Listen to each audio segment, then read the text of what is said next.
Hey guys, it's Reece again from RMF, world famous RMF with a 100% success rate. Today, I want to talk to you about 3 ways that you can reduce the amount of food that you're eating. Alright, so the first way is a Japanese phrase, which I've probably butchered, so don't correct me on this one, is harahachi bu.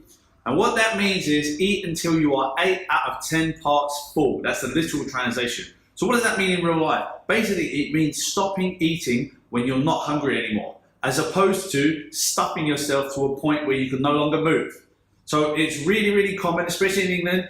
Eat all your dinner, you're told, especially when you're young. Make sure you finish that plate because there are starving people elsewhere. Well, guess what? The starving people are not going to eat your leftovers, and they're not going to be sitting there for 2 hours feeling uncomfortable like you are because you stuffed yourself to a point where you can't move. So eat until you're 8 out of 10 parts full, or about 80% full. And what I find is if you eat until you're no longer hungry, that's generally about it.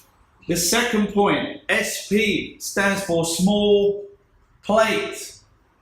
Use a smaller plate and you will eat less food. Why? Because you can't put it on there. If you use a larger plate, you're going to end up piling more food on there. So just buy smaller plates, or just use smaller plates, or buy a selection of paper plates. Even then, you don't even have to wash up. Beautiful.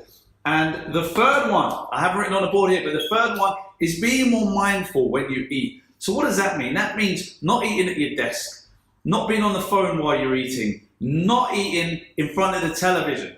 So these are all ways that your focus is somewhere else and not on the plate of food that you're eating. So what happens is you end up just going straight through it and you're not really concentrating on what you're doing. It's kind of like when you go to the cinema and you have a massive box of popcorn and like halfway through the film, the box of popcorn is gone and you're like, I don't really remember eating any of that. So this is what happens. If your mind is elsewhere and you're not focusing on your food, you're going to end up eating a lot more food and you probably won't even enjoy it really either. So food should be eaten at the table. So if you're at work, take yourself away from the desk, sit down and eat properly. And if you're at home, do not eat in front of the television, okay? Try those 3 things and it will make a big difference to the amount and the volume of food that you're eating. And if you ended up eating a little less food, you probably lose a lot more weight.